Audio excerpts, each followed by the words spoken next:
Dan juga kita yang kedua memanjatkan salawat dan taslim kepada Nabi Muhammad sallallahu alaihi wasallam sebagai bentuk kepatuhan kepada Allah, karena Allah juga dan malaikatnya memberikan salam kepada beliau.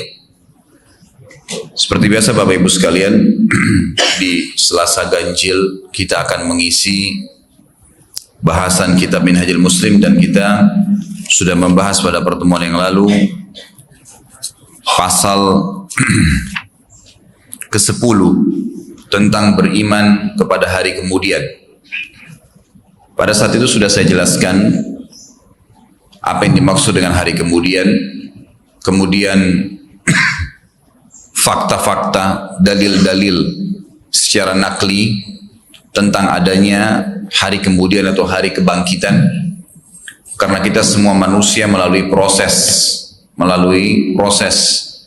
dua kali ruh saja sendiri tanpa jasad, dan di dua alam maksud saya, dan dua alam lagi ruh bersama jasad.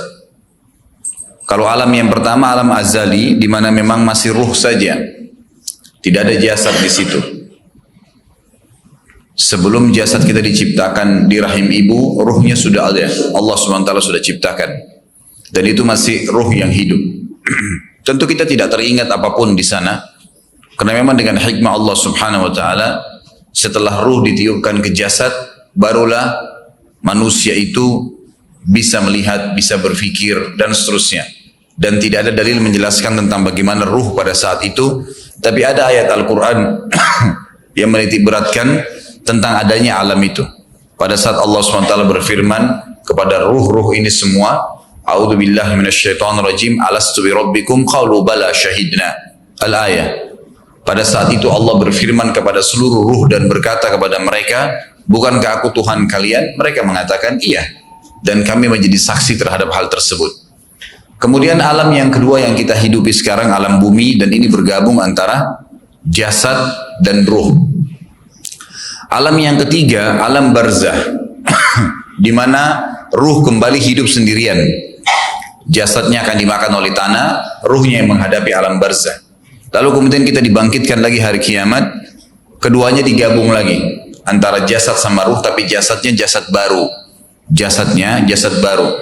Nah, akan saya lebih jelaskan lebih jauh masalah itu. Intinya saya pernah menjelaskan pada pertemuan yang lalu tentang adanya bukti-bukti hari kebangkitan, dalil-dalil dari Al-Quran, yang dimana Allah Subhanahu wa taala menyampaikan masalah hal tersebut. Kemudian juga saya sudah sempat menjelaskan tentang tanda-tanda hari kiamat kecil. Adanya kiamat akan terjadi, dan sebelum terjadi kiamat peniupan sangkakala, ada tanda-tanda, dan kita sudah sempat menjelaskan ada tanda-tanda kecil yang sangat banyak, dan sekarang ini jelas-jelas di depan mata kita. Yang paling nyata sekarang di depan kita adalah khamar dikonsumsi dan diubah namanya sehingga menjadi halal. Saya kasih contoh, obat batuk sekarang sudah pakai alkohol, makanan, kue-kuean pakai alkohol, semua haram, khamar. Dari mana penghalalannya? Tapi diganti namanya, ini kan kue, ini kan obat, ini kan ini, dan ini kan itu, segala macam diganti. Padahal khamar itu semua alladhi yukhammirul akal, semua yang mengubah akal manusia keluar dari abnormal, dari normalnya. Dia serbuk kah, cairan kah, apa saja, kue, serbuk, obat, apa saja masuk dalam khamar, bukan cuma bir saja. Begitu pula banyaknya laki-laki menyerupai perempuan, perempuan menyerupai laki-laki. Berapa banyak sekarang? Bahkan ada nikah sesama jenis. Orang-orang yang tadinya dilaknat oleh Allah SWT, kaum Lut, kaum lesbian, kaum homoseksual, sekarang malah diorbit. Tanda-tanda hari kiamat. Zina merajalela di sana sini. Sekarang tempat zina pakai lampu terang, diskotik, karaoke, semuanya ajang zina. Enggak kok, saya ke karaoke sama keluarga saya. Baik, yang lain selain Anda yang datang di sana ditemani oleh perempuan penghibur di situ, ngobrol, bukankah terbuka pintu perzinahan? Yang di atas namakan zina sekarang ini hiburan. Allah sudah bilang wala taqrabuz zina, jangan dekati zina. Artinya teleponnya nggak boleh, SMS-nya nggak boleh, melihatnya nggak boleh, dengarnya nggak boleh, sentuhnya nggak boleh. Terakhir nanti baru kemaluan. Sama saja berarti semuanya itu pintu zina. Diganti namanya, hiburan, tanda-tanda hari kiamat. Dan sudah nyata depan mata kita. Kalau zaman dulu orang masih sembunyi-sembunyi perzinahan, sekarang pelangnya pakai neon box terang. Bahkan orang mengorbit dirinya, nulis namanya, nomor teleponnya, dan seterusnya. Dan saya sudah jelaskan juga pertemuan yang lalu tentang malhamah kubra. Tanda-tanda kiamat kecil yang terakhir nanti adalah terjadinya peperangan besar antara kaum muslim dan kaum Nasrani. Dan panjang lebar sudah saya sampaikan riwayatnya, saya tidak ulangi lagi. Pada malam ini kita masuk ke tanda-tanda kiamat besar. Ada tanda-tanda kiamat besar, artinya kalau sudah terjadi tanda-tanda kiamat besar, berarti sudah akan terjadi kiamat yang dijanjikan. Ditiupkan sangkakala 2 kali. Yang pertama pemusnahan seluruh makhluk, yang kedua pembangkitan mereka sebagaimana nanti akan kita jelaskan. Nabi Muhammad SAW menjelaskan dalam hadis riwayat Muslim nomor 2901. Bagi yang pegang bukunya lihat halaman 86 dan 87. Kalau kemarin ditandain itu kita baca sampai di halaman sebelumnya ya. Kalau tidak salah kemarin itu kita sempat di halaman 82. Saya langkain dulu sekarang. Kita pindah ke halaman 86. 10 tanda-tanda kiamat besar yang disebutkan oleh Nabi SAW. Kata beliau, Inna sa'ata la takunu hatta takuna ashru ayat. Ketahuilah bahwasanya kiamat tidak akan pernah terjadi sampai muncul 10 tanda-tanda besar. Khasfun bil masyriqi wa khasfun bil maghribi wa khasfun bi jaziratil arabi wa dukhanu wa dajjalu wa dabatul ardi wa ya'juj wa ma'juj wa tulu'u syamsi min maghribiha wa narun takhruju min ka'ril adn tarhalun nasa wa nuzul Isa bin Maryam. Amblasnya bumi di belahan timur yang pertama, terjadi gempa besar, lalu kemudian terjadi longsor besar. Di belahan timur ini sebagian ulama hadis mengatakan bagian Asia, bagian timur. Di mana Allahu alam. Tapi ini tanda-tanda kiamat besar akan terjadi nanti. Kemudian terjadi lagi longsor bumi di belahan barat, di sisi baratnya. Sisi barat bumi kita tahu wilayah Afrika dan seterusnya. Ya. Kemudian amblasnya bumi di Jazirah Arab. Ini yang dimaksud dengan amblasnya bumi artinya longsor yang besar, yang sulit lagi untuk ditimbun. Udah nggak bisa ditimbun, nggak bisa diperbaikin. Kalau di situ ada kota, ada kampung, pasti hancur udah. 3 sekaligus terjadi longsor di 3 titik yang berbeda dan secara waktu atau dalam waktu yang bersamaan. Ini sudah selangsung 3 tanda-tanda kiamat.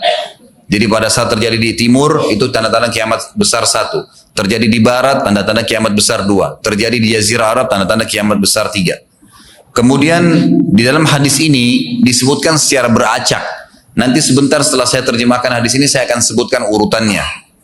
Lalu kata Nabi SAW keluarnya Dajjal. Mohon maaf, ada kabut dulu. Kabut yang menutupi bumi ini. Kemudian ada Dajjal. Jadi kabut itu dihitung dalam hadis ini yang keempat. Dajjal yang kelima. Nanti akan saya rincikan satu persatu. Kemudian yang keenam binatang melata. Nanti akan saya jelaskan juga apa yang dimaksud dengan binatang melata. Yang ketujuh keluarnya Ya'juj wa Ma'juj. Ini juga akan kita jelaskan nanti. Kemudian yang kedelapan matahari terbit dari tempat terbenamnya. Sekarang terbit di barat, terbenam di timur, nanti terbalik. Maaf, terbit di timur, terbenam di barat, nanti terbalik. Keluar yang ke-9, keluarnya api dari perut kota Aden yang menghalau manusia. Sulit, manusia tidak bisa melalui Jazirah Arab. Kemudian yang ke-10 turunnya Isa putra Maryam. Turunnya Isa putra Maryam. Tentu saya katakan tadi hadis ini disebutkan dan disepakati oleh para ulama sifatnya teracak. Karena cukup banyak dalil-dalil yang lain yang mengurut kejadian ini. Urutan yang pertama dari 10 ini adalah keluarnya Dajjal. Ini urutan pertama. Dajjal, jemaah sekalian, adalah diambil dari kata-kata dajalah yang berarti kekacauan. Dajjal ini akan keluar nanti dari negeri Persia. Sebuah kota dalam hadis sahih dikatakan dari wilayah namanya Yahudiyah. Allahu alam apakah dia dari turunan Yahudi atau bukan, tapi yang jelas Dajjal nama orang dipastikan disebutkan namanya dan cirinya. Dan dia akan diikuti dari wilayah Yahudiyah tadi, di wilayah Khurasan, kalau sekarang wilayah Iran, negeri Iran sekarang. Diikuti dengan 70.000 dari orang-orang Yahudi Khurasan. Dia akan keluar membuat kerusakan selama 40 hari. Kata Nabi SAW, 40 hari itu sehari seperti setahun, sehari lagi yang kedua seperti sebulan, hari yang ketiga seperti sepekan, dan sisa harinya seperti hari kalian. Ulama hadis mengatakan yang dimaksud adalah sehari pertama seperti setahun, memang setahun maksudnya. Jadi Dajjal akan buat kerusakan setahun, 2 bulan, 2 pekan. Dia akan keliling muka bumi semuanya, dan kata Nabi SAW, seluruh bumi ini akan dimasuki oleh Dajjal. Tidak tertinggal satu lorong, gang, jangankan kota atau desa, kecuali Dajjal akan masuk ke dalamnya, kecuali Madinah dan Mekah. Tidak bisa dimasuki oleh Dajjal. Kata Nabi SAW dalam hadis sahih, karena di setiap pintu gerbang Mekah dan Madinah malaikat menghenuskan pedangnya dan menghalau Dajjal sehingga Dajjal tidak bisa masuk. Ciri-ciri Dajjal disebutkan dalam banyak hadis yang sahih adalah mata kanannya yang paling pertama rusak seperti anggur kering. Kata Nabi SAW dalam hadis sahih, ketahuilah Dajjal buta mata kanannya dan Tuhan kalian tidak buta, karena dia akan mengaku sebagai Tuhan. Mungkin Bapak Ibu tanya, bagaimana bisa orang mau mengikuti dia? Karena dia diberikan kelebihan sama Allah SWT. Dalam hadis sahih juga disebutkan kalau dia masuk ke dalam sebuah tempat, lokasi, wilayah, dan dia mengaku sebagai Tuhan, orang-orang ikutin, maka wilayahnya jadi subur. Peternakannya jadi banyak, hujan turun dari langit, tanaman-tanaman mereka jadi subur. Memang fitnah. Allah turunkan tanda-tanda hari kiamat. Kalau wilayah itu tidak beriman kepada dia sebagai Tuhan, maka jadi kering, tandus. Cobaan dari Allah Subhanahu wa Ta'ala. Makanya kata Nabi SAW disebutkan cirinya Dajjal mata kanannya rusak dan seperti anggur yang rusak. Ya. Kemudian dia orangnya memiliki kulit yang kehitam-hitaman serta memiliki dahi yang lebar. Setiap orang beriman bisa membaca di dahinya tertulis 3 huruf kafara. Semua orang yang ngerti tulisan Arab, tidak ngerti tulisan Arab akan bisa tahu dan baca itu. Di dahinya tertulis naudzubillah kafara, kufur. Semua orang muslim, orang beriman bisa baca itu. Rambutnya keriting dan orangnya tinggi besar. Dia akan mengaku sebagai Tuhan, dan Dajjal akan diikuti kata Nabi SAW dengan pohon, dengan gunung, bergunung-gunung makanan. Allahu alam maksudnya bergunung-gunung ini seperti apa, tapi Dajjal kemungkinan besar memiliki banyak sekali persiapan yang dia akan berikan kepada wilayah-wilayah yang beriman kepadanya. Kata Nabi SAW, kalau kalian dengar Dajjal keluar di satu lokasi, maka menghindarlah. Walaupun kalian harus lari ke gunung, tapi kalau seseorang di antara kalian bertemu dengannya, maka kokohkanlah, artinya kuatkanlah iman kalian walaupun kalian harus dibunuh. Dajjal ini memiliki di tangan kanannya api, kelihatan besar. Allahu alam di telapak tangan atau di sebelah kanan tubuhnya. Kemudian di sebelah kirinya itu memiliki air yang sejuk seperti sebuah lautan yang luas. Sebagian ulama hadis mengambil hadis ini dengan letter-letternya, artinya dia memang punya api yang sangat besar untuk menghukum orang-orang yang tidak beriman pada dia, dan dia memiliki sungai yang atau lautan yang luas, airnya sejuk dan dingin bagi orang yang ikut kepada dia. Kata Nabi SAW, kalau kalian ditangkap oleh Dajjal, hadis begini, kalau kalian dengarkan Dajjal, carilah tempat yang jauh dan jangan seseorang di antara kalian berkata, imanku kuat, aku akan menghadapinya. Karena bisa saja dia mengatakan itu, ternyata pada saat ketemu dia jadi pengikutnya. Tapi kalau kalian bertemu, kokohkanlah pendirian kalian dan yakinlah Dajjal, ya, di tangan kanannya ada api dan di tangan kirinya ada lautan. Kalau kalian tertangkap, maka pilihlah yang di tangan kanannya, yang api. Dan ucapkanlah bismillah. Pada saat kalian pun harus dilemparkan ke api itu, ketahuilah api tersebut adalah lautan yang dingin. Terbalik. Air yang dingin di tangan kirinya sebenarnya itu adalah api neraka yang panas. Maka kita diajar oleh Nabi sallallahu alaihi wasallam. Dajjal terus saja banyak pengikutnya, akan diekspos seperti kita tahu sekarang. Luar biasa bagaimana media dalam sekejap saja sudah bisa tersebar di sana sini beritanya. Kata sebagian ulama yang menanggapi fasilitas media kita di zaman sekarang mengatakan kemungkinan besar memang Dajjal ini akan terekspos sangat cepat karena adanya media kayak kita sekarang. Cepatnya dia keliling muka bumi ini setahun, 2 bulan, 2 pekan sudah semua bumi ini dilingkari, didatangin karena memang sekarang fasilitas pesawat ada, transportasi mudah. Dajjal nanti akan masuk ke Mekah dan Madinah, akan tiba di Mekah dan Madinah, tapi yang dibahas dalam hadis adalah di kota Madinah. Mohon maaf. Lalu kemudian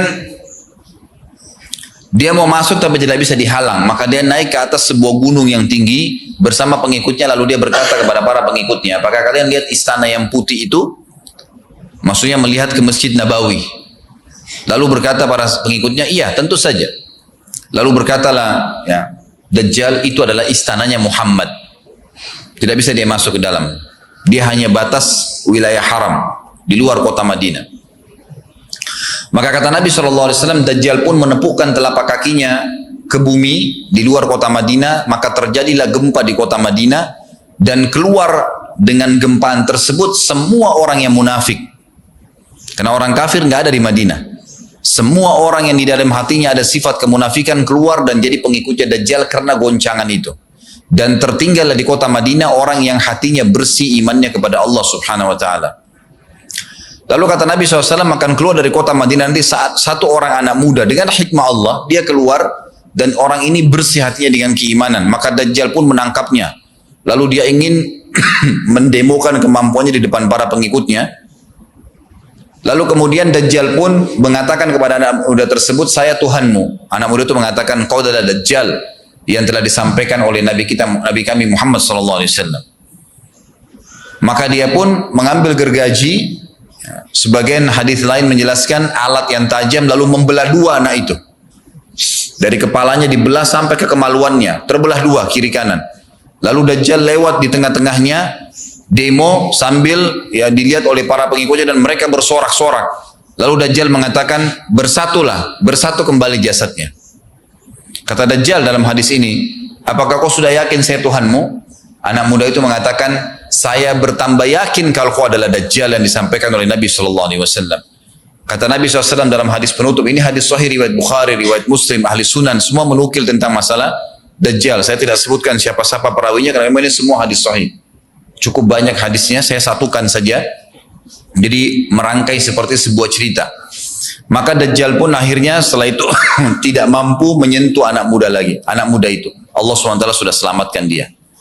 Ringkas cerita, Mekah sama Madinah cuma dia laluin, kemudian dia menuju ke Palestina. Pada saat tiba di Palestina, Dajjal sendiri tidak tahu kalau ajalnya sudah dekat. Maka dia pun akhirnya ya berdemo di sana, menganggap dia punya sebuah kerajaan sampai di daerah Palestina, tepatnya sekarang Israel, subhanallah. Direbut wilayah itu oleh Israel tanpa mereka sadari, dalil-dalil wahyu menuntun mereka ke situ. Ada sebuah kota namanya kota Babelut. Di Israel itu kota itu ada, saya pernah lihat cuplikannya. Termasuk kota yang diidolakan di dalam negeri Israel sendiri namanya Babelut. Subhanallah, hadis menyebutkan nama Babelut. Hadis Nabi SAW dari 1400 tahun yang lalu mengatakan, nanti Dajjal akan berkumpul di sebuah wilayah namanya Babelut di Syam. Maksudnya di Palestina itu. Israel sekarang. Ada kota Babelut dan orang Yahudi sekarang lagi gencar membangun kota itu dan dianggap kota favoritnya Israel. Subhanallah. Dajjal akan masuk ke sana dan berkurung diri. Pada saat dia tiba di Palestina, waktu yang bersamaan di kota Madinah berkecamuk. Kaum muslimin sepakat semua keluar untuk mengejar Dajjal dan membunuhnya. Keluar dari kota Madinah satu orang yang namanya seperti namanya Nabi Muhammad SAW, Muhammad bin Abdullah, dan dia dari turunan Nabi SAW juga. Kata Nabi SAW akan keluar nanti, ya, seseorang dari kota Madinah, dari keturunanku, yang namanya seperti namaku, Muhammad bin Abdullah. Juga sama posternya, parasnya seperti aku. Sama dengan Nabi SAW, persis alisnya, rambutnya, kulitnya, dari turunan Nabi SAW, tapi dari asli kota Madinah. Sebagian ulama hadis mengatakan dari turunan Hasan radhiyallahu anhu ajmain. Intinya kata Nabi SAW akan keluar nanti dari kota Madinah, tapi akhlaknya bukan seperti akhlakku. Tentu tidak mungkin ada orang yang sama dengan akhlak Nabi SAW. Kata Nabi SAW, Allah mengubah dia dalam sehari semalam. Tiba-tiba berubah menjadi orang baik dalam sehari semalam. Jadi orang faham agama. Lalu orang-orang pun akan datang kepadanya dari masyarakat Madinah berkata, engkau adalah turunan Rasulullah SAW, pimpinlah kami berperang melawan Dajjal. Maka dia pun menolak. Dia menolak awalnya, kemudian dia menuju ke Mekah diikutin dengan 300 orang pertama dari kota Madinah. Sampai di Mekah, setelah selesai dia tawaf, maka seluruh muslimin menunjuknya sambil mengatakan, engkau harus memimpin kami. Dan orang ini punya julukan Mahdi, dikenal dengan Imam Mahdi. Inilah tanda-tanda kiamat yang kedua. Setelah Dajjal keluar, buat kerusakan di muka bumi tadi selama 40 hari itu atau setahun lebih. Kemudian keluarlah tanda-tanda kiamat kedua pada saat dia sudah tiba di kota Babulut di Israel. Keluarlah si Mahdi ini. Pada saat dia tiba di Mekah, dibaiatlah oleh banyak kaum muslimin, tidak disebutkan jumlah pasukannya, maka terbentuklah pasukan jihad yang mengejar Dajjal menuju ke Palestina. Lalu keluar tanda-tanda kiamat 3, langsung berentetan semua. Makanya ulama mengatakan tanda-tanda kiamat kecil, itu antara satu sama yang lain ada jarak-jaraknya. Tapi kalau tanda-tanda kiamat besar, sekali datang, maka datang semua. Gitu. Walaupun memang ada masa, gitu kan, ada masanya. Tanda-tanda kiamat besar yang ketiga adalah pada saat pasukan Imam Mahdi dengan pasukan jihad itu tiba di Darul Baydha namanya. Menara kota putih yang ada menara putihnya, dan itu sekarang di negeri Syam, tepatnya di Damaskus, ibu kota Syria. Sebagian ulama mengatakan Masjid Jami' Syam karena memang menaranya berwarna putih. Hadis menyebutkan di menara itulah, di masjid itulah Imam Mahdi mampir sholat asar bersama pasukannya. Dan sudah dekat. Syam, negeri Syam, masuk di dalamnya wilayah itu adalah Israel, ya sekarang Palestina, kemudian Syria. Dan ini masjid ada di Syria, di Damaskus. Pada saat itulah datang tanda-tanda kiamat besar yang ketiga, yaitu turunnya Nabi Isa alaihissalam. Kata Nabi SAW dalam hadis Bukhari, hadis Muslim, hadis Sahih semuanya, dikatakan Isa alaihissalam akan turun sambil memegang kedua sayapnya malaikat. Dan dari rambutnya yang basah meneteskan air. Pegang sayap, malaikat turun. Dan semua muslimin waktu itu menyaksikan. Yang masih hidup zaman itu menyaksikan. Dan ini wahyu, penyampaian. Pasti terjadi. Maka dia pun turun, lalu kemudian dia masuk. Dan orang-orang pada saat itu mengenalnya kalau dia adalah Isa. Dan mereka sudah tahu ini masanya, turunnya, keluarnya Dajjal. Ini Mahdi sudah ada. Mereka tahu akan turun Isa. Sudah ada informasi. Seperti saya sampaikan ke Bapak Ibu sekarang. Itu mungkin muslimin di zaman itu sudah tahu semua. Maka Isa pun alaihissalam waktu itu dipersilakan oleh Mahdi untuk jadi imam. Maka dia pun mengatakan tidak. Imam dari kalangan kalian. Dan kata Nabi SAW, ini kemuliaan bagi umat ini. Karena Nabi sholat di belakang umat ini. Semestinya kalau ada Nabi, pasti Nabi jadi imam. Tidak mungkin digantikan oleh manusia biasa. Tapi waktu itu Imam Mahdi menjadi imam dan Nabi Isa sholat di belakangnya.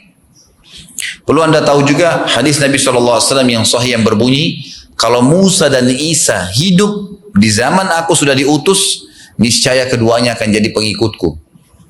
Jadi memang kena kebenaran agama ini dibawa oleh Nabi SAW. Baik, sholatlah mereka, kemudian mereka menuju ke Palestina. 3 tanda-tanda kiamat sekaligus terjadi. Pada saat menuju ke Palestina, tiba di pintu gerbang Babulut. Dan di wilayah Babulut ini, kata Nabi SAW, nanti Isa akan masuk dan membunuh Dajjal. Dan setelah membunuh Dajjal, maka seluruh pengikut Dajjal dari kaum Yahudi akan bersebaran sembunyi di bawah batu dan pohon, di atas batu dan di bawah pohon. Semuanya batu dan pohon itu akan berbicara kepada setiap pasukan mujahidin, berkata, wahai muslim, ini Yahudi di atas saya atau di bawah saya. Batu bilang ini Yahudi yang sembunyi, yang pohon mengatakan, wahai muslim, ini Yahudi, bunuhlah dia. Maka dibunuhlah orang-orang Yahudi tersebut yang menjadi pengikut Dajjal oleh kaum muslimin. Kecuali satu pohon, namanya pohon Garqat. Pohon Garqat ini pohon yang daunnya kadang-kadang agak kering dan ada duri-duri, ya, batangnya ada durinya. Subhanallah, pohon ini dikenal dengan pohon Yahudi karena satu-satunya pohon yang tidak akan bicara nanti adalah pohon ini. Dan apakah Bapak Ibu sudah tahu sekarang pemerintah Israel besar-besaran menanam pohon itu? Subhanallah. Kalau Anda lihat di berita tentang apa yang sekarang ditanam di negeri Israel orang Yahudi, maka yang paling banyak adalah pohon Garqat. Bahkan cuplikan yang saya lihat tentang Babulut itu pohon Garqatnya sudah sangat besar-besar. Diameter sudah 3 meter, 4 meter ke atas. Mereka sangat tahu tentang hadis ini. Tapi memang orang Yahudi sebagaimana Ibnu Abbas katakan radhiyallahu anhuma, beliau mengatakan firman Allah SWT tafsirnya surah Al-Fatihah, ghairil maghdubi alaihim, bukan orang-orang yang kau murkahi ya Allah, ihdinas siratal mustaqim, tunjukkanlah kami jalan yang lurus, siratal ladzina an'amta alaihim, jalan orang-orang yang telah kau berikan petunjuk, maksudnya orang-orang yang beriman. Ghairil maghdubi alaihim, bukan orang yang kau murkahi. Kata sahabat Nabi Ibnu Abbas radhiyallahu anhu adalah orang-orang Yahudi. Allah murka sama mereka karena mereka tahu kebenaran tapi mereka tidak mau ikutin. Itu cirinya orang Yahudi. Bahkan Allah mengatakan tentang mereka terhadap Nabi SAW, ya'rifuna kama ya'rifuna abna'ahum. Mereka mengenal Muhammad SAW sebagaimana mereka mengenal anak-anak mereka sendiri. Jadi orang Yahudi tahu. Waladhdallin, dan bukan orang-orang yang sesat. Ini adalah kata Ibnu Abbas, orang-orang Nasrani. Mau nyebarin agama tapi mereka keliru. Agamanya yang Nabi Isa itu tidak wajib disebarkan di seluruh dunia. Tapi disebarin untuk Bani Israel. Karena Nabi Isa diutus untuk Bani Israel. Mereka mau berdakwah tapi salah. Ringkas cerita adalah Nabi Isa alaihissalam akhirnya tiba dengan pasukan mujahidin di depan pintu gerbang Babulut. Kemudian orang-orang Yahudi tidak kenal, tidak tahu Nabi Isa, tidak tahu tentang itu Mahdi. Mereka belum tahu ini. Mereka berbangga-bangga saja. Lalu mereka berkata kepada Dajjal, ada pasukan, segelintir pasukan yang mau menyerang kita. Dajjal mengatakan, bukakan pintu gerbang. Mereka tidak akan mampu melawan kita karena pasukannya mereka banyak memang. Maka Dajjal dengan sombongnya menunggu di depan pintu gerbang. Pada saat dibuka, Dajjal kaget melihat ada Isa alaihissalam. Dan pada saat itu kata Nabi SAW, Dajjal faham kalau sudah tiba ajalnya. Begitu melihat Isa alaihissalam, dia lari dan badannya sambil meleleh di depan para pengikutnya. Lalu Isa alaihissalam mengejarnya mengatakan, wahai musuh Allah, saatnya kau akan menemui ajalmu. Lalu ditusuklah dengan tombak emas di antara dua matanya, maksudnya di dahinya, ditusuk oleh Isa alaihissalam dan matilah Dajjal. Pada saat Dajjal mati, pengikutnya pada ketakutan semua. Mereka anggap Dajjal Tuhan, mereka anggap Dajjal orang yang perkasa lah, orang yang kebal lah, beragam macam kelebihan. Mereka kaget pada saat mati, maka bertebaranlah mereka dan akhirnya mereka sembunyi di bawah pohon dan batu. Di atas batu kemudian seperti saya katakan tadi, hadis menjelaskan, batu dan pohon akan memberikan penjelasan, hai muslim ini Yahudi bunuhlah. Maka dibunuhlah pada saat itu mereka. Lalu Nabi Isa alaihissalam memimpin di muka bumi dan kata Nabi SAW, pada saat itu Islam, agama Islam yang dibawa oleh Nabi SAW akan masuk ke semua rumah di muka bumi, gak tersisa. Satu dunia ini semuanya Islam. Hadis sahih, kata Nabi SAW, Islam akan masuk ke setiap rumah, bi'izzil aziz au bidzilli dhalil, dengan kemuliaan atau terhina. Yang tidak mau terima dibunuh. Nggak ada lagi penolakan terhadap Islam. Itu hadis sahih. Maka Nabi Isa alaihissalam memimpin pada saat itu, disebutkan dalam hadis 40 tahun dengan ketenangan menerapkan hukum Islam. Kata Nabi SAW, bagaimana awal umat ini bisa sesat sementara aku yang pimpin, dan bagaimana akhir umat ini bisa sesat sementara yang pimpin mereka Isa dengan menjalankan hukum-hukumku. Jadi Nabi Isa alaihissalam nanti menerapkan Al-Quran seperti yang kita lakukan, sholat segala ini sudah selesai, dikerjakan semua. Dan dalam hadis lain dikatakan Isa alaihissalam akan menghancurkan semua salib, membunuh semua babi. Enggak ada seekor babi pun hidup di muka bumi pada saat itu, semua salib dihancurkan dan yang menjadi tidak ada agama lain. Semua, Nasrani, Yahudi, Hindu, agama apa saja habis semuanya. Semuanya beriman kepada Allah subhanahu wa ta'ala dan menjadi muslim. Setelah itu keluar tanda-tanda hari kiamat besar yang keempat, yaitu keluarnya Ya'juj dan Ma'juj. Ya'juj dan Ma'juj adalah dua nama suku dari turunan Adam, sama dengan kita manusia. Nabi SAW sebutkan ciri-ciri mereka. Mata mereka sobekannya kecil sehingga mata mereka kelihatan seperti sipit, tapi bola matanya besar. Mereka memiliki rambut yang keriting dan mereka memiliki poster yang umumnya seperti poster manusia. Hanya saja mereka ini memang menjadi fitnah, tanda-tanda hari kiamat. Mereka tidak berbaur dengan manusia yang lain. Salah seorang di antara mereka tahu kalau dia akan mati kalau sudah memiliki anak 1000. Tidak ada pengikutnya dari manusia biasa. Pada saat saya pelajari tentang Ya'juj Ma'juj ini tingkat 3 kuliah, kurang lebih waktu itu tahun 96, 97. Dosen saya membuka kitabnya membahas masalahnya. Saya sempat tanya sendiri, saya bilang, Syekh, jumlahnya Ya'juj Ma'juj itu berapa banyak? Dia bilang tidak terhitung jumlahnya. Karena ada hadis yang berbunyi mereka akan mendatangi sebuah sungai, kalau tidak salah namanya Sungai Tibria. Sungai itu sekarang ada, besar. Bayangkan sungai ya, airnya banyak mengalir. Kata Nabi SAW, mereka akan mampir dan minum di situ. Mereka semua minum air sungai itu, dan yang terakhir dari mereka datang sudah nggak dapat air. Artinya air sungainya habis diminum. Bayangin berapa banyak jumlahnya tuh. Satu Jakarta aja sekarang kalau minum air sungai Ciliwung nggak habis. Mungkin nggak bakal habis kalau satu Indonesia pun minum. Bayangkan berapa banyak jumlah mereka tuh. Tidak terhitung. Nanti kita bacakan ayat-ayatnya tentunya. Banyak sekali ayat berhubungan dengan masalah itu. Tapi yang jelas pada saat itu Nabi SAW mengatakan Allah berfirman kepada Isa, berkata, wahai Isa, aku akan mengeluarkan hamba-hambaku yang tidak ada seorang pun dari kalian bisa mengalahkannya, termasuk Isa alaihissalam, nggak bisa mengalahkan. Maka selamatkanlah dirimu bersama dengan pengikut-pengikutmu ke Gunung Tur namanya. Gunung Tur ini di Palestina. Ya. Ini rata-rata nanti hari kiamat ini di Syam, banyak negeri Syam kita.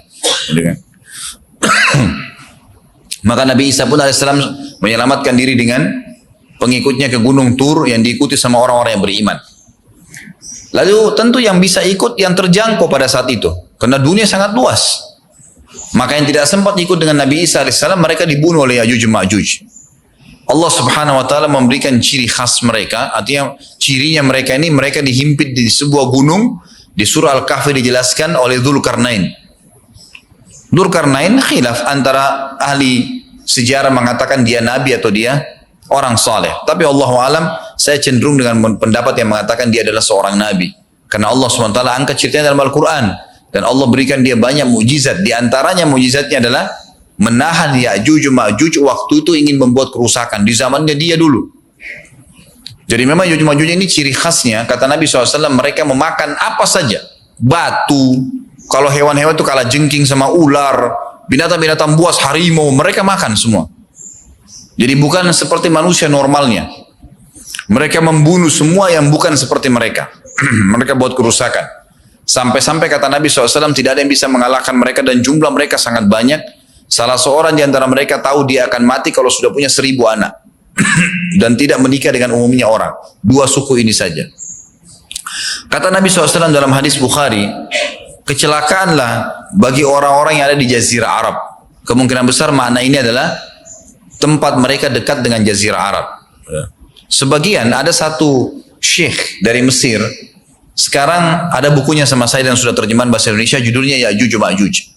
Kalau Bapak Ibu mau beli bisa, ada judulnya Ya'juj Ma'juj, tapi saya lupa penerbitnya apa. Itu agak tebal, harganya mungkin sekitar 85.000 atau 100 ribuan lah maksimal. Itu khusus dan beliau adakan penelitian, saya baca dan memang sangat konkret dan ilmiah. Beliau mendatangkan fakta kalau tempat Ya'juj Ma'juj yang disebutkan dalam Al-Quran itu ada di Cina, tembok Cina. Jadi seperti yang disebutkan dalam Al-Quran, 2 gunung yang disatukan, di antara celah gunung itu ditaruh tembaga-tembaga. Pernah pemerintah Cina mendapatkan ada celah dari tembok Cina itu yang bolong, waktu mereka mau tempel bolongan itu dengan batu tanah yang mereka biasa taruh sekarang, ternyata di dalam itu ada tembaga yang mengeras, dan seperti disebutkan dalam Al-Quran, di mana ya Zulkarnain mempertemukan antara besi-besi yang ditumpuk lalu dipanasi, dibakar sehingga menjadi meleleh, kemudian disirami lagi dengan timah yang meleleh juga dan dibiarkan kering sehingga menjadi tembok besi. Kata Nabi SAW, kecelakaan bagi orang-orang yang Jazirah Arab karena telah terbuka dari lubangnya Yajuj Majuj sebesar ini. Udah kasih isyarat dengan jari ibu jari sama jari tengahnya. Artinya mereka sudah bisa melihat keluar. Tetapi kata Nabi SAW, setiap hari mereka terus menggali gunung itu, berusaha untuk keluar. Pada saat mereka tiba di malam hari, mereka capek, mereka mengatakan besok kita lanjutin. Mereka bangun besok pagi, gunungnya kembali utuh lagi. Sampai nanti waktu di mana Allah izinkan mereka keluar. Pada saat mereka keluar, maka mereka akan mulai membuat kerusakan.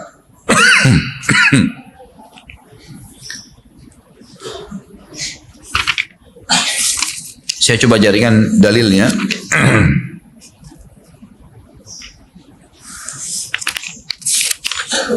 Tidak disebutkan sama beliau di sini, tapi memang ada tentang Yajuj Majuj itu secara khusus.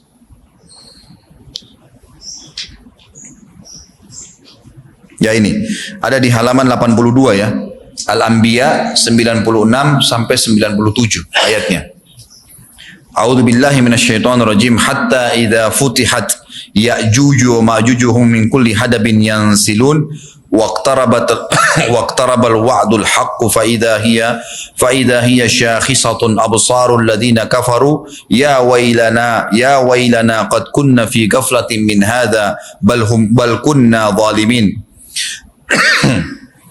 Ingatlah hingga apabila dibukakan tembok Ya'juj Ma'juj, bolong, jebol, dan mereka turun dengan cepat dari gunung-gunung itu, dari seluruh tempat yang tinggi. Kita tahu itu jaraknya berapa ratus kilometer, bahkan mungkin ribuan kalau nggak salah. Semuanya itu akan dipenuhi Ya'juj Ma'juj, dan telah dekatlah, kalau sudah terjadi itu, kedatangan janji yang benar, maksudnya hari kebangkitan.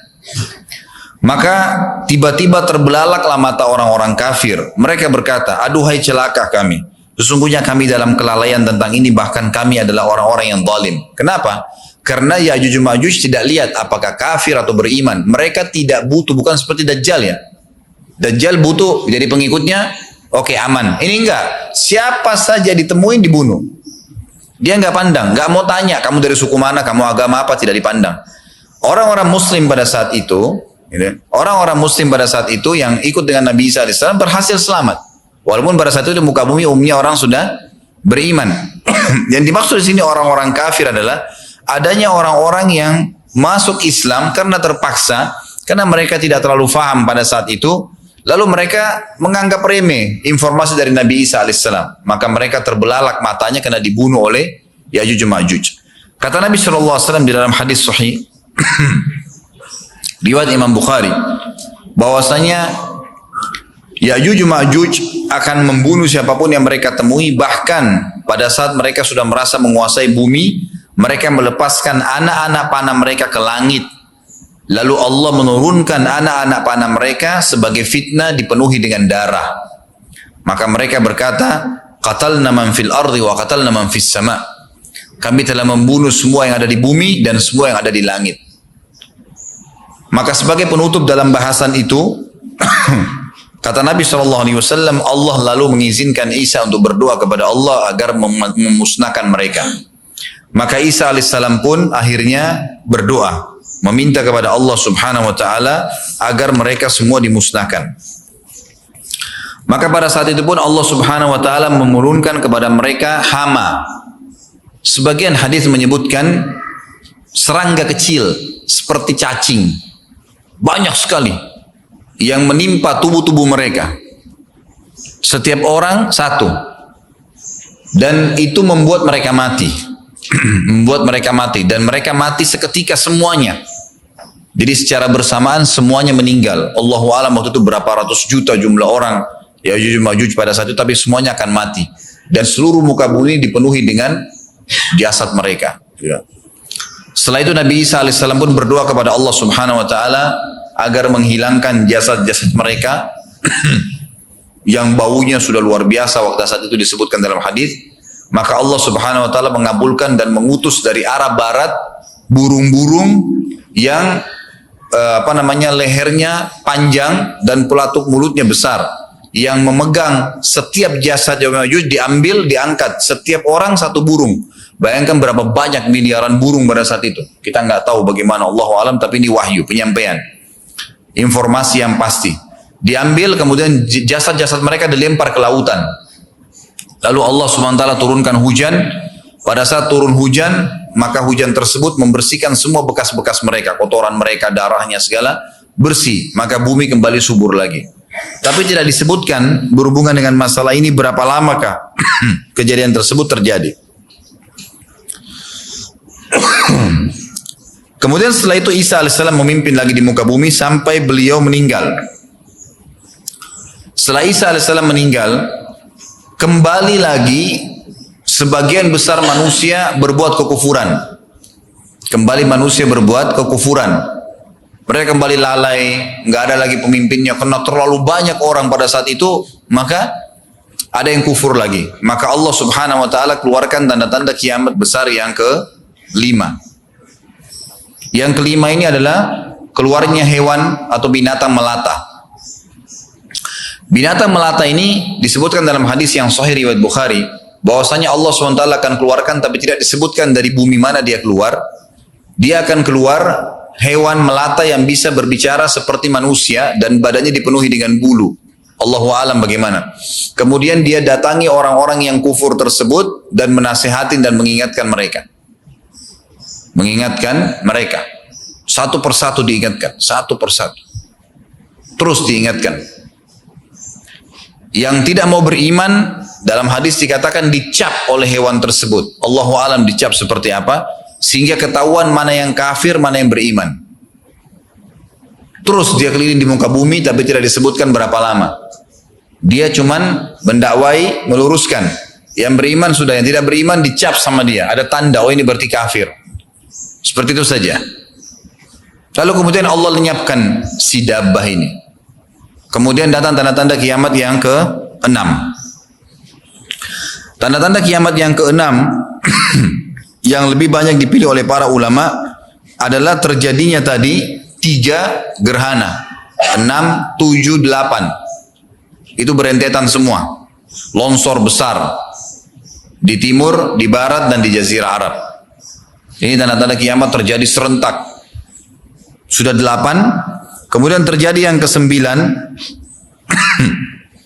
Keluarnya api dari negeri atau dari kota Aden. Kota Aden ini di Yaman ya. Subhanallah, baru tadi malam saya lihat cuplikannya di YouTube. Ada wilayah di Aden, di kota Aden sekarang itu. Dan itu hasil penelitian internasional. Aden itu dianggap kota yang paling panas di dunia. Karena di bawah kota Aden itu ada api yang bergejolak. Dan api itu bisa keluar setiap saat membakar siapapun. Tentu hadis menjelaskan tentang masalah api yang keluar ini, artinya api bukan main-main, ini bukan kebakaran sebuah masjid atau sebuah bangunan 10 tingkat. Api ini bisa menghalau manusia untuk jalan karena panasnya. Sebagian riwayat menjelaskan api tersebut akan berdiri seperti gunung yang besar dan dari seluruh pelosok dunia bisa kelihatan. Kita bisa bayangkan bagaimana itu. Yang akhirnya akan menggiring atau menghalangi orang-orang untuk jalan. Susah. Sebagian ulama hadis mengatakan mereka nggak bisa jalan, tidak bisa ada penerbangan, tidak bisa ada orang jalan karena panasnya bumi ini dari api tersebut. Dan subhanallah, tadi malam saya lihat cuplikannya. Bapak Ibu bisa ketik, kalau tidak salah atau ditulis di YouTube itu api di kota Aden. Dan itu diambil gambaran amatir ya. Orang mengambil sendiri itu, jadi ada beberapa wilayah tanah di wilayah Aden itu memang asapnya keluar. Dan pada saat dikorek di bawah itu memang api, bara api yang besar. Dan itu memang kemungkinan besar akan keluar satu waktu, Allahu alam kapan. Tapi tanda-tanda kiamat. Dan yang terakhir tanda-tanda kiamat sebelum ditiup sangkakala adalah terbitnya matahari dari tempat terbenamnya. Dan ini sudah terakhir sekali. Makanya kata Nabi SAW, taubat akan diterima sebelum matahari terbit dari tempat terbenamnya. Artinya selama yang lain itu masih ada, masih bisa taubat. Kalau sudah itu, sudah sulit. Ini tanda-tanda kiamat. Sebagian ulama menambahkan, ada yang mengatakan sudah masuk waktu. Baik, kalimat ini saja saya sampaikan. Nanti baru kita break sholat. Habis itu seperti biasa, ada tanya jawab, silakan setelah sholat sunnah ba'diyah. Sebagian ulama memasukkan tanda-tanda hari kiamat kecil, ada yang masukkan tanda-tanda kiamat besar. Ada dua hal. Yang pertama itu adalah keluarnya Dzu Suwakatain. Ada orang dari negeri Habasyah dikenal dengan Dzu Suwaka. Dzu Suwaka ini sak artinya betis. Diberikan julukan Dzu Suwaka karena betisnya sangat kecil. Gitu kan? Betisnya sangat kecil. Orang ini, Bapak Ibu sekalian, kata Nabi SAW akan menghancurkan Ka'bah. Akan menghancurkan Ka'bah. Kata Nabi SAW, betisnya sangat kecil sampai diberikan julukan Dzu Suwakatain. Dan kata para ulama pada saat itu memang manusia sudah sunyi, nggak ada lagi yang datangin Ka'bah. Orang-orang sudah lalai, gitu kan? Keluarlah orang ini. Makanya sebagian ulama masukkan dia tanda-tanda kiamat sebelum terbitnya matahari dari tempat terbenam. Ditambahkan ini yang ke-11 atau ini yang ke-10, terbitnya nanti kiamat yang ke-11. Maka dia akan mencabut, kata Nabi SAW, dia akan mencabut batu-batu Ka'bah satu persatu sampai rata dengan tanah. Dan saya sedang dilihatkan oleh Allah sekarang bagaimana pada saat dia mencabut batu itu. Hadis sahih riwayat Bukhari Muslim. Yang terakhir, yang kedua, yang berhubungan juga dengan tanda-tanda kiamat, ada yang memasukkan kiamat kecil, tapi ini lebih dekat dengan kiamat besar. Orang yang terakhir meninggal, itu adalah orang dari asli suku Madinah, yang sedang mengembala kambing. Ini termasuk tanda-tanda kiamat. Kata Nabi SAW, orang yang terakhir meninggal dari kalian kalangan manusia. Semua orang sudah mati, tinggal dia sendiri. Tapi dia nggak tahu. Dia lagi mengembala kambing, kemudian dia masuk dengan gembalanya ke kota Madinah, ditemukan semuanya tidak ada kehidupan. Nggak ada orang, nggak ada binatang, nggak ada apa-apa, tinggal dia sendiri. Pada saat dia meletakkan telapak kakinya di kota Madinah, maka pada saat itu dia meninggal. Dan inilah manusia terakhir meninggal sebelum ditiup sangkakala terakhir, gitu kan. Allahu alam, ini yang kita bisa sampaikan. Insya Allah kita akan kembangkan dengan pertanyaan. Tapi mungkin sebelum pertanyaan, saya coba akan membahas beberapa dalil insya Allah setelah sholat ba'diyah nanti. Subhanakallahumma bihamdika, asyhadu an la ilaha illallah, astaghfirullah wa atubu ilaih. Wassalamualaikum warahmatullahi wabarakatuh. Assalamualaikum warahmatullahi wabarakatuh. Alhamdulillah, wassalatu wassalamu ala rasulillah. Berhubungan tadi tentang masalah dabbah, binatang melata yang akan dikeluarkan oleh Allah. Anda kalau mau lihat di rumah bisa dilihat dalam surah An-Naml ayat 82. An-Naml ayat 82 tentang masalah binatang melata yang akan dikeluarkan oleh Allah Subhanahu wa taala. Tentu tadi setelah matinya Ya'juj Ma'juj, matinya Nabi Isa alaihissalam. Baik, kita sekarang sudah selesai membahas tentang tanda-tanda hari kiamat. Dan tadi termasuk tanda kiamat besar sudah sampai terakhir saya jelaskan. Sekarang tinggal proses sebelum hari kiamat itu sendiri. Di dunia ini akan terjadi kiamat, artinya penghancuran oleh Allah Subhanahu wa taala. Itu Allah ceritakan di dalam surah Az-Zumar ayat 68 sampai ayat 70. Saya bacakan Az-Zumar ayat 68 sampai 70. A'udzu billahi minasyaitonir rajim wa nufikha fis-sur fasa'ika man fis samawati wa man fil ardi illa man syaa Allah thumma nufikha fihi ukhra fa idahum qiyamun yanzurun wa asyraqatil ardu bi nuri rabbiha wa wudi'al kitabu wa ji'a bin nabiyyin wasyuhada'i wa qudiya bainahum bil haqq wa qudiya bainahum bil haqqi wa hum la yudlamun wa ufiyat kullu nafsin ma amilat wa huwa a'lamu bima yaf'alun. Dan pada saat itu ditiuplah sangkakala, Israfil meniup sangkakala yang pertama, maka matilah semua yang di langit dan di bumi, semua yang di langit dan yang di bumi, kecuali yang Allah kehendaki. Kata para ulama tafsir, yang Allah kehendaki adalah Jibril, Mikail, Israfil. Mereka tidak akan mati. Karena ini semua akan mati. Sementara nanti yang tiup sangkakala yang kedua, Israfil juga. Nggak mungkin dia mati di situ. Jadi semua di sini, ya Allah musnahkan kecuali yang Allah inginkan. Kata ulama dari kalangan malaikat itu adalah Mikail, Jibril, Mikail, Israfil. 3 malaikat yang terkenal sebagai pemimpin para malaikat. Dan 8 malaikat pemikul singgasananya Allah, ya, yang dikenal dengan Hamalatul Arsh. Kemudian seluruh yang ada penjaga-penjaga surga dan penjaga neraka. Di surga ada malaikat Ridwan dan seluruh yang ada bersama dengannya, dan di neraka ada malaikat Malik dan seluruh kawan-kawannya menjaga neraka, serta semua yang ada di surga dari bidadari, dari wildanun mukhalladun, bidadara, semua itu tidak kena. Jadi di sini yang Allah maksudkan, yang dimaksudkan sini, kecuali siapa yang Allah kehendaki tidak akan kena, tidak akan meninggal dengan tiupan sangkakala tersebut. Dalam sebuah hadis Bukhari dikatakan Allah akan menyuruh Israfil meniupkan sangkakala yang pertama, maka hancurlah semua ada di langit dan di bumi, semua bintang-bintang. Semua makhluk, jin, manusia, hewan-hewan, tumbuh-tumbuhan. Kemudian ditiuplah sangkakala itu sekali lagi. Dan di dalam hadis yang sahih, kalau yang pegang buku bisa lihat di halaman 89 ada hadisnya. Kata Nabi SAW dalam hadis yang diriwayatkan oleh Imam Muslim nomor 2955, "Ma bainan nafkhataini arba'un. ثم ينزل الله من السماء ماء فينبتون كما ينبت البغل atau bakal وليس من الإنسان شيء إلا يبلى إلا عظما واحدا وهو عجب الذنب منه يركب الخلق يوم القيامة." Jarak antara 2 tiupan trompet sangkakala itu 40 tahun.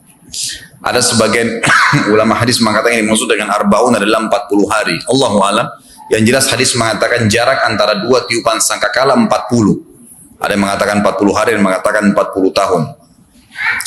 Kemudian Allah menurunkan air dari langit seperti air hujan, maka seluruh manusia tumbuh sebagaimana tumbuhnya sayuran.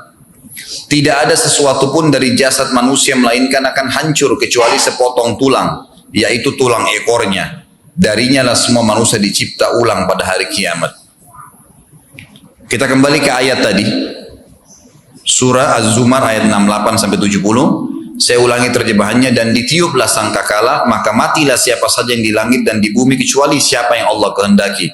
Kemudian ditiup sangkakala itu sekali lagi, tiupan yang kedua. Untuk apa tiupan yang kedua? Membangkitkan makhluk, diciptakan kembali. Maka tiba-tiba mereka berdiri menunggu putusan masing-masing, kata Allah. Dan terang benderanglah bumi atau dalam kurung padang mahsyar dengan cahaya keadilan Rabb-Nya. Dan diberikanlah buku perhitungan perbuatan masing-masing. Dan didatangkanlah para nabi dan saksi-saksi yang diberi keputusan di antara mereka dengan adil, sedang mereka tidak dirugikan.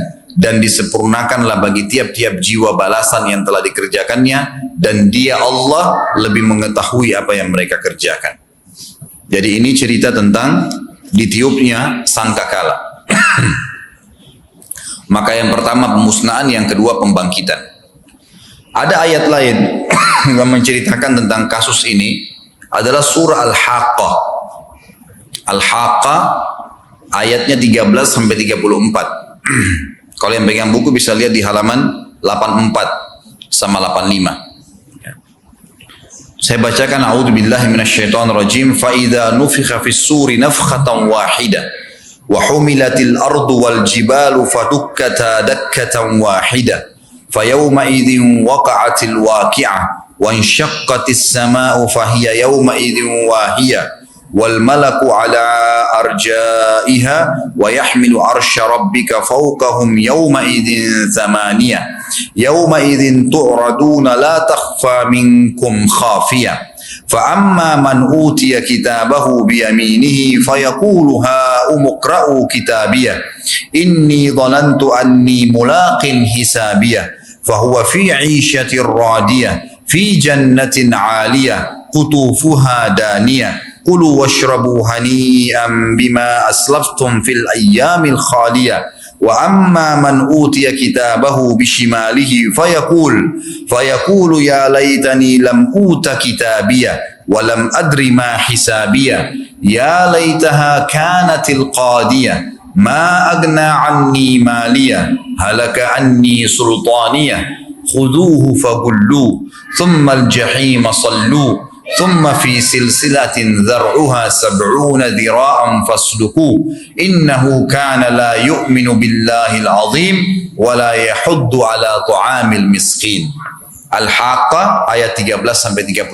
Allah rincikan luar biasa. Maka apabila sangkakala ditiup sekali tiupan saja dan diangkatlah bumi dan gunung-gunung lalu dibenturkan keduanya sekali benturan, maka pada hari itu terjadilah kiamat dan terbelahlah langit karena pada hari itu langit menjadi lemah. Ini ayat ya, saya cuma baca terjemahannya. Dan malaikat-malaikat berada di penjuru-penjuru langit. Jadi pada saat itu ulama tafsir mengatakan bumi semuanya gunung-gunungnya tercabut sehingga bumi seperti kapas, gitu kan? Karena yang membuat bumi jadi berat bisa bertahan karena ada gunung-gunung yang seperti paku dicabut semuanya, kemudian gunung-gunung tersebut ditabrakkan dia dengan bumi tadi. Allahu alam bagaimana prosesnya, tapi ini ayat Al-Quran yang menceritakan. Kemudian langit akan terbelah. Sebagian ulama tafsir mengatakan terbelahnya langit ini membuat akhirnya seluruh malaikat bisa kelihatan. Karena Allah mengatakan di sini, dan terbelahlah langit karena pada hari itu langit menjadi lemah dan malaikat-malaikat berada di penjuru-penjuru langit. Dan pada hari itu 8 malaikat menjunjung arsy Rabbmu di atas kepala mereka. Ini yang saya bilang tadi, 8 malaikat pemikul singgasananya Allah yang tidak kena tiupan sangkakala tadi. Pada hari itu kalian dihadapkan kepada Rabb kalian. Tidak ada sesuatu pun dari kalian yang tersembunyi bagi Allah. Adapun orang-orang yang diberikan kepadanya kitabnya dari sebelah kanan. Nanti pertemuan akan datang kita akan jelaskan. Pada saat nanti sudah dibangkitkan, kita akan menunggu di mahsyar. Berapa lama menunggunya, apa kejadian di sana, sampai Allah datang mengadil dan nanti akan diterima. Orang-orang yang masuk surga akan terima buku dengan tangan kanannya. Buku-buku akan berterbangan semuanya. Nanti akan yang orang yang masuk surga akan datang sendiri ke tangan kanannya. Orang yang masuk neraka akan datang bukunya ke tangan kirinya. Allah ceritakan, adapun orang-orang yang diberikan kepadanya kitab di sebelah kanan tubuhnya, di tangan kanannya, maka dia berkata, ambillah, bacalah kitabku ini. Sesungguhnya aku yakin bahwasanya sesungguhnya aku akan menemui hisab terhadap diriku. Maksudnya aku akan menuju ke tempat yang dijanjikan surga. Maka orang itu berada dalam kehidupan yang diridhoi dalam surga, yang tinggi, buah-buahannya dekat. Kepada mereka dikatakan makan dan minumlah dengan sedap disebabkan amal yang telah kalian kerjakan pada hari-hari yang telah lalu di dunia. Nanti insya Allah ada pertemuan akan datang juga. Selain kita cerita tentang mahsyar pandang lebar satu pertemuan itu, nanti juga kita bahas tentang surga dan neraka. Itu juga butuh pertemuan sendiri. Surga satu pertemuan, neraka juga satu pertemuan. Akan ada bahasan sendiri. Ini secara global Allah ceritakan bagaimana prosesnya. Setelah mahsyar, hisab langsung ada, orang terima tangan kanan akan masuk ke dalam surga. Nanti kita jelaskan surga itu bagaimana tanahnya, kerikilnya, pohon-pohonnya, pakaiannya, luar biasa, segala macam. Adapun orang-orang yang diberi kepadanya kitab dari sebelah kirinya, tangan kiri dia berkata, wahai alangkah baiknya kiranya tidak diberikan kepadaku kitabku ini, karena dia sudah lihat kalau tangan kiri pasti ahli neraka. Dan aku tidak mengetahui apa hisab terhadap diriku. Wahai kalau kiranya kematian itu telah menyelesaikan segala sesuatu. Coba dulu waktu aku mati, udah selesai, udah nggak ada lagi hisab, gitu kan? Dan aku tidak mengetahui. Lalu dia mengatakan, coba seandainya kematian itu bisa menyelesaikan semuanya. Hartaku sekali-kali tidak bermanfaat bagiku yang dia kumpulkan di dunia. Telah hilang kekuasaan dariku. Allah berfirman, peganglah dia kepada para malaikat. Belenggulah tangannya di lehernya. Kemudian masukkanlah dia ke dalam api neraka yang menyala-nyala. Kemudian belitlah dia dengan rantai yang panjangnya 70 hasta. Sesungguhnya dia dahulu tidak beriman kepada Allah yang maha besar. Dan juga tidak mendorong orang lain untuk memberikan makan miskin atau orang-orang miskin. Jadi ayat ini menjelaskan kepada kita tentang ditiupnya sangkakala dan kemudian terjadi dua kali, satu kali penghancuran, satu kali lagi pembangkitan. Setelah ditiupkan sangkakala yang pertama hancur semua, ditiupkan sangkakala kedua, maka Allah turunkan hujan dan bangunlah semua manusia. Pada saat mereka bangkit di mahsyar, maka pada saat itulah terjadi ya kebesaran Allah Subhanahu wa taala. Semua manusia akan dibangkitkan. Dalam hadis kata Nabi SAW riwayat Bukhari, kalian akan dibangkitkan pada hari kiamat di mahsyar. Tinggi kalian seperti ayah kalian Adam, 60 siku ke langit, berarti 27,5 meter. Dan semua wanita akan kembali kepada poster ibunya Hawa, 40 siku ke langit atau 17,5 meter. Lalu kemudian kalian akan dibangkitkan dan berdiri semua di belakang para nabi-nabinya. Dan kalau yang tidak ikut nabi maka berdiri di belakang sesembahannya. Maka Allah berkata kepada orang-orang yang menyembah selain Allah, ikutilah sesembahan-sesembahan kalian. Lalu Allah datangkan yang sembah berhala, berhalanya Allah datangkan, disuruh ikut belakang berhala tersebut. Yang sembah binatang, yang sembah syaitan, yang sembah dukun, apa saja, semua Allah suruh ikut. Dan tinggallah orang-orang yang beriman yang berada di belakang saf para nabi-nabi yang akhirnya yang beriman kepada Allah Subhanahu wa taala. Lalu pada saat itu kita akan dibangkitkan dalam kondisi tidak menggunakan pakaian, tidak menggunakan alas kaki, dan tidak berkhitan atau terkhitan. Disebutkan dalam hadis yang sahih 67, itu footnote nomor 67 riwayat Imam Muslim. Yang pegang buku bisa lihat halaman 89. Beliau SAW pernah berkhutbah berkata, Ayyuhan nas, hai sekalian manusia, innakum mahsyuruna ila rabbikum hufatan, uratan, burla. Wahai sekalian manusia, sesungguhnya kalian pasti akan dihimpun di padang mahsyar di hadapan Rabb kalian dalam keadaan telanjang kaki, telanjang badan, dan tidak tersunat. Ala wa inna awwalal khalqi yukhsa Ibrahim alaihissalam. Dan ketahuilah bahwasanya hamba Allah yang paling pertama diberikan pakaian adalah Ibrahim alaihissalam. Wa innahu sayuja'u birijalin min ummati. Dan akan didatangkan nanti sekelompok orang dari umatku, fayu'khadu bihim dzata shimal, dan mereka diseret ke sebelah kiri, maksudnya akan dimasukkan ke dalam neraka. Fa'aqulu, lalu saya berkata, ya Rabbi ashabi, wahai Tuhanku, kayaknya mereka itu adalah sahabat-sahabatku. Fayaqulu innaka la tadri ma ahdatsu ba'dak, sesungguhnya kau tidak tahu apa yang mereka lakukan sepeninggalmu. Kata para ulama hadis, dijabarkan oleh para sahabat yang memahami dari Nabi SAW hadis ini adalah orang-orang yang tadinya masuk Islam, kemudian mereka lemah, lalu mereka murtad setelah Nabi SAW meninggal. Seperti kasus kaumnya Musailam al-Kadzab, gitu kan, yang mengaku sebagai Nabi dan akhirnya banyak pengikutnya, 100.000 sukunya dia mengaku dia sebagai Nabi dan mengkufur kepada risalah Nabi Muhammad SAW.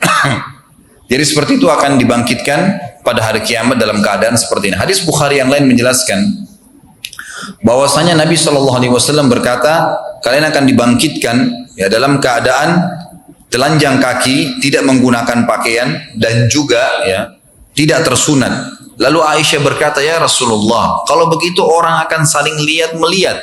Kata Nabi SAW, wahai Aisyah, pada saat itu bukan seperti yang kau bayangkan. Setiap orang memikirkan keadaannya masing-masing. Setiap orang memikirkan keadaannya masing-masing. Saya kasih contoh rasional Bapak Ibu sekalian. Kalau seandainya terjadi kebakaran besar-besaran, atau longsor, atau banjir, atau misalnya musuh lagi menyerang, kemudian ada di depan Anda orang yang berlarian tidak pakai pakaian, masih sempatkah kita muncul syahwatnya? Sudah tidak. Begitulah kurang lebih gambaran di mahsyar. Orang nggak bakal melihat lagi auratnya orang lain, udah nggak ada syahwat. Orang pikirin bagaimana menyelamatkan dirinya, sama sekali tidak ada lagi pikiran ke situ. Jadi kita harus paham kejadian tersebut bukan lagi kejadian seperti yang dibayangkan oleh banyak orang. Kemudian juga ada hadis Nabi SAW. Pernah suatu hari Aisyah radhiyallahu anha ingat tentang neraka, lalu beliau menangis. Lalu Rasulullah SAW bertanya, ma yubkiki? Ini di halaman 90 ya, kalau yang pegang buku. Hadis sahih diriwayatkan oleh Abu Daud. Maaf, hadis hasan diriwayatkan Abu Daud. Apa yang membuat kau menangis wahai Aisyah? Qalat, Aisyah berkata, zakartun nara fabakaitu. Saya mengingat neraka dan siksaannya maka aku menangis. Fahal tadhkuruna ahlikum yaumal qiyamah? Saya ingin tanya ya Rasulullah, apakah kalian akan mengingat keluarga kalian di hari kiamat kelak? Artinya nanti suami ingat istri nggak pada saat itu? Lalu faqala, Nabi SAW menjawab, ama fi thalathati mawatina fala yadhkuru ahadun ahada. Ketahuilah wahai Aisyah, ada 3 tempat di mana orang tidak akan mengingat siapapun. Lalu beliau mengatakan, indal mizani hatta ya'lama ayakhiffu mizanuhu aw yathqul. Yang pertama, pada saat timbangan amal sudah didatangkan, sampai orang itu tahu timbangannya berat atau tidak, amal solehnya berat atau tidak. Dia tidak akan ingat yang lain, tidak ingat istri, tidak ingat suami, tidak ingat orang tua. Dia mau menyelamatkan dirinya sendiri. Wa inda tatayurus suhufi hatta ya'lam aina yaqa'u kitabuhu fi yaminihi am fi shimalihi am min wara'i dhahri. Dan yang kedua, pada saat buku-buku amal berterbangan, sampai dia tahu kitabnya amalnya itu ke tangan kanannya atau ke tangan kirinya atau ke pundak belakangnya. Ya. Sebagian ulama hadis mengatakan dimaksud dengan ke pundak belakangnya adalah orang-orang muslim yang masih punya dosa, maka mereka menerima dari belakang buku-buku mereka, artinya mereka harus masuk neraka dulu baru masuk ke surga. Wa inda sirati idza wudi'a baina dhahra jahannam hatta yajuz. Dan yang ketiga adalah orang tidak ingat orang lain pada saat sirat sudah dibentangkan di atas neraka jahannam sampai orang itu tahu dia selamat atau tidak. 3 keadaan ini orang tidak akan ingat yang lainnya. Jadi ini keadaan yang akan terjadi, dan insya Allah kita akan lanjutkan pertemuan akan datang nanti dengan timbangan amal seperti apa. Karena timbangan amal itu Bapak Ibu sekalian bukan seperti timbangan kita yang kita tahu sekarang, tapi timbangan ini seluas pandangan mata manusia, gitu kan? Sebagian athar menyebutkan seluas langit dan bumi, dan timbangan itu memiliki lidah yang akan menghardik orang-orang yang berbuat amal buruk. Dalam hadis nanti akan kita jelaskan, hadis Bukhari, nanti akan datang hari kiamat orang yang badannya besar, tinggi besar, karena dia ingin supaya amal berat, amal solehnya bertambah berat supaya masuk ke surga, maka dia pun loncat ke dalam timbangan itu. Padahal pada saat itu kita sudah jelaskan tadi hadis Bukhari, pada hari kiamat semua laki-laki akan seperti poster ayahnya Adam. Bayangkan kalau 27,5 meter tinggi seorang laki-laki loncat ke dalam timbangan, seperti apa timbangannya itu? Dan kata Nabi SAW, itu tidak berpengaruh terhadap timbangan amalnya. Tidak berpengaruh sama sekali. Dan timbangan ini pada hari kiamat memang makhluknya Allah diciptakan, yang dia akan hitung, yang membuat dia berat hanya amal saleh. Tubuh manusia atau yang lain tidak akan berpengaruh. Nanti insya Allah kita akan lanjutkan lebih jauh tentang masalah itu, dan cukup malam ini kita bahas sampai di sini.